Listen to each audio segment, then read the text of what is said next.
گناہ اگر بخشا جائے گا تو توبہ سے بخشا جائے گا، اور جو بغیر توبہ کے مر گیا وہ شفاعت مصطفی سے انشاءاللہ جنت جائے گا۔ تو دیکھیے اہل سنت نے کہا کہ اس گناہ کے بخشش کا معاملہ اللہ تبارک و تعالی کے ہاتھ میں ہے۔ اسی طریقے سے روافض کا جو فرقہ ہے، انہوں نے کیا کیا کہ صحابہ کرام ان پر سب اور لعن طعن کرنے پر اپنا دین کا بنیاد قائم کیا، یعنی ان کے دین کی بنیاد صحابہ کرام کو گالی دینا ہے۔ صحابہ کرام کو گالی دینا ان کا مذہب ہے، ان کا دین ہے، ان کا مذہب، ان کا مسلک ان سے کہتا ہے۔ ان کے فرقے کا پہلا اعتقاد ہی یہ ہے کہ صحابہ کو گالی دو، اس کے بعد اللہ کو یاد کرو۔ اور اس کے مقابلے میں نواصب کا فرقہ نکلا، انہوں نے پھر اہل بیت کی شان میں گستاخیاں کی، اہل بیت کو گالیاں دی، اہل بیت کے بارے میں لعن طعن سے کام لیا۔ لیکن اہل سنت کا وہ فرقہ ہے کہ صحابہ کی عزت کرتا ہے اور اہل بیت کی بھی عزت کرتا ہے۔ اعلیٰ حضرت نے کیا خوب فرمایا کہ اہل سنت کا ہے بیڑا پار، اصحاب حضور نجم ہیں اور ناؤ ہے عطرت رسول اللہ کی۔ یعنی اہل سنت نے صحابہ کا احترام الگ دل میں رکھا اور اہل بیت کا احترام الگ دل میں رکھا۔ یہاں ایک مختصر اشارہ، حضرت امام غزالی، حضرت امام راضی فرماتے ہیں کہ ان رافضیوں سے تو حضرت سلیمان علیہ السلام کے زمانے کی وہ چونٹی بھی بہتر ہے، جس چونٹی نے حضرت سلیمان کے لشکر کو آتے دیکھ کر کہا کہ اے چونٹیوں زمین میں گھس جاؤ، اپنے بل میں گھس جاؤ، اپنے غاروں میں گھس جاؤ، کہیں سلیمان کا لشکر تمہیں انجانے میں روند نہ ڈالے۔ چونٹی نے انجانے کا لفظ استعمال کیا، چونٹی نے انجانے کا لفظ استعمال کیا، یعنی چونٹی یہ اعتقاد رکھتی تھی کہ جب صحابہ کا لشکر ہوگا، نبی کے صحابہ کا لشکر ہوگا، وہ کیوں جان بوجھ کر چونٹیوں کے بلوں کو روند کر جائے گا۔ اور یہاں حال یہ ہے کہ روافض یہ کہتے ہیں کہ سوائے 4-5 صحابہ کے باقی سب معاذ اللہ گمراہ اور مرتد ہو گئے تھے۔ وہ چونٹی زیادہ سمجھدار تھی کہ جو نبی کا صحابی ہوگا، جو نبی کے قریب رہنے والے ہوگا، جس نے نبی کے قرب کا فیض حاصل کیا ہوگا، وہ قطعاً بھی کسی جانور پر ظلم نہیں کر سکتا، چہ جائے کہ پھر وہ نبی کے صحابیوں ہی پر ظلم کرنے لگے۔ اور اس کے بعد دیکھیے آج کل کے فرقوں میں سے اگر آپ دیکھیے تو بھی الحمدللہ اہل سنت آج کل کے بد اعتقاد فرقوں میں سے الحمدللہ اہل سنت حد اعتدال پر قائم ہے۔ آپ اگر کبھی کہتے ہیں کہ یا غوث الاعظم، آپ اگر کبھی کہتے ہیں کہ یا رسول اللہ، آپ اگر کبھی کہتے ہیں کہ یا مجددا للالف الثانی، آپ اگر کبھی خواجہ غریب نواز کو آواز دیتے ہیں اور کہتے ہیں کہ وہ دور سے سنتے ہیں، آپ یہ اعتقاد رکھتے ہیں کہ وہ ہماری ندا سنتے ہیں، اگر آپ یہ اعتقاد رکھ کر ان کو پکارتے ہیں، نعرہ کرتے ہیں، استغاثہ کرتے ہیں، تو پھر وہ آپ پر فتویٰ لگا دیتے ہیں۔ وہ کہتے ہیں کہ دور سے سننا اللہ ہی کی صفت ہے، یہ صفت فقط خداوند تعالیٰ کی ہے، تم نے خدا کی صفت بندے کو ثابت کی، شرک کیا۔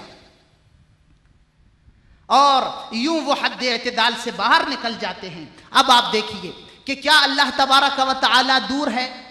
میں آپ سے پوچھتا ہوں، بتائیے کیا اللہ تبارک و تعالی دور ہے؟ اللہ نے نہیں فرمایا کہ نحن اقرب الیہ من حبل الورید، کہ ہم رگے جاں سے تمہارے زیادہ نزدیک ہیں؟ تو جب اللہ قریب ہے تو جب اللہ دور نہیں، جو دور نہیں دور سے سننا اس کی صفت کیسے ہوگا؟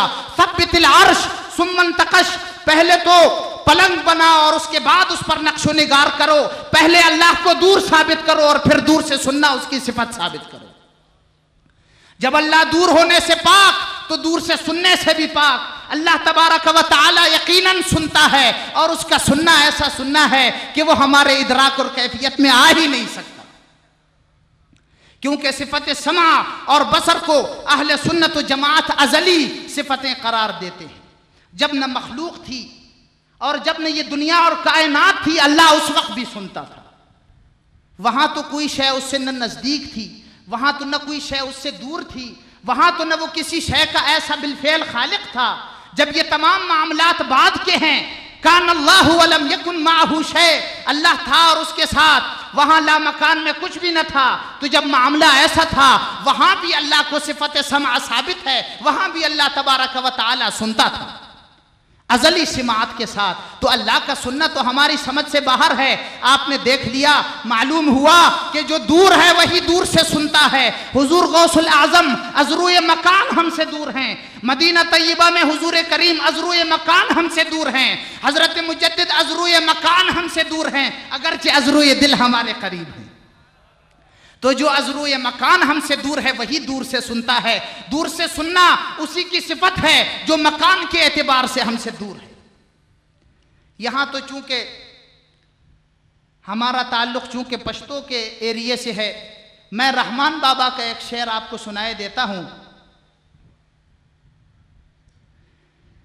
آپ حضرت رحمان فرماتے ہیں کہ زو یار کا پرنگوا پمانا یو ہزار خونی واڑا شہر یو بغداد، کہ میں اور یار اگرچہ ظاہر کے اعتبار سے ایک دوسرے سے جدا ہیں، لیکن حقیقت کے اعتبار سے میں اور یار کی حقیقت ایک ہی ہے۔ مطلب یہ کہ عشق نے ہم اور یار کو آپس میں انتہائی قریب کر دیا ہے۔ اور پھر مثال دیتے ہوئے کہتے ہیں کہ دیکھو بغداد شہر میں کتنے کمرے ہیں، یعنی کتنے بغداد شہر کے مکان ہیں، اور ہر مکان ایک دوسرے سے ظاہر کے اعتبار سے الگ ہے، لیکن جب نام لیا جاتا ہے ساروں کا نام ایک ہی بغداد لیا جاتا ہے۔ میں اور یار بھی اگرچہ ایک دوسرے سے دور ہیں، لیکن حقیقت یہ ہے کہ زو یار کا پرنگ دوا پا معنا یو ہزار خونی واڑا شہر یو بغداد۔ تو اگرچہ حضرات اولیاء کرام از روئے مکان ہم سے دور ہیں، لیکن ہمارے دلوں کے قریب ہیں۔ آپ جب چاہیں دل سے انہیں پکار کر دیکھیں، وہ آپ کی ندا کو سن رہے ہیں اور آپ کی ندا کا جواب دیکھ رہے ہیں۔ تو عرض یہ میں کر رہا تھا، آپ نے دیکھا کہ جب اللہ تبارک و تعالیٰ کی دوری ثابت نہیں ہو سکتی تو پھر دور سے سننا اس کی صفت کیسے ہوتی ہے؟ اللہ تبارک و تعالیٰ فرماتا ہے وَهُوَ مَعَكُمْ أَيْنَمَا كُنْتُمْ، تم جہاں بھی ہو اللہ تبارک و تعالیٰ تمہارے ساتھ ہے۔ اسی طریقے سے اللہ تبارک و تعالیٰ نے فرمایا اَيْنَمَا تُوَلُّوا فَثَمَّ وَجْهُ اللَّهِ، تم جہاں منہ پھیرو گے وہاں اللہ تبارک و تعالیٰ کے کمالات اور جلوے تمہیں نظر آئیں گے۔ یہ تمام کائنات اللہ تبارک و تعالی ہی کی تخلیق ہے اور اسی کی کارگری ہے۔ اب آپ دیکھیے، ملاحظہ فرمائیے کہ جب اہل سنت کی حقانیت آپ پر واضح ہو گئی، ایک دوسری مثال پیش کیے دیتا ہوں۔ جب کبھی ہم یہ اعتقاد رکھتے ہیں، جب کبھی ہم اپنی مجالس میں یہ بیان کرتے ہیں کہ اللہ تبارک و تعالی نے، یہ بڑی مختصر باتیں ہیں، انشاءاللہ آپ یاد رکھیں، آپ کو بہت جگہ کام آئیں گے۔ جب کبھی ہم اپنے مجالس میں یہ کہتے ہیں کہ اللہ تبارک و تعالی نے حضور کریم نبی رؤوف رحیم بانفسنا ہوا و بآبائنا علیہ الصلاۃ والتسلیم کو ما کان و ما یکون کا الی یوم القیامہ تمام علم عطا فرما دیا تھا، تو مخالفین اعتراض کرتے ہیں کہ تم نے اللہ کا تمام علم حضور کے لیے ثابت کر دیا۔ جب کبھی ہم کہتے ہیں کہ حضور کا علم فرش سے لے کر عرش تک، حضور کا علم سماک سے لے کر سمک تک، حضور کا علم ارض سے لے کر فلک تک، حضور کا علم آدم سے لے کر آن دم تک ہے، اور جب کبھی ہم کہتے ہیں کہ حضور کا علم ما کان و ما یکون کو محیط ہے، جب کبھی ہم کہتے ہیں کہ حضور کا علم لوح محفوظ کی تمام مندرجات پر ہے، جب کبھی ہم کہتے ہیں کہ جو لوح میں لکھا ہوا ہے حضور کو معلوم ہے، تو مخالف کہتا ہے تم نے خدا کا علم سارا حضور کو ثابت کر دیا اور یہ شرک کیا۔ ہم جواب دیتے ہیں کہ نہ تم نے حضور کا مرتبہ پہچانا اور نہ خدا کا مرتبہ پہچانو گے۔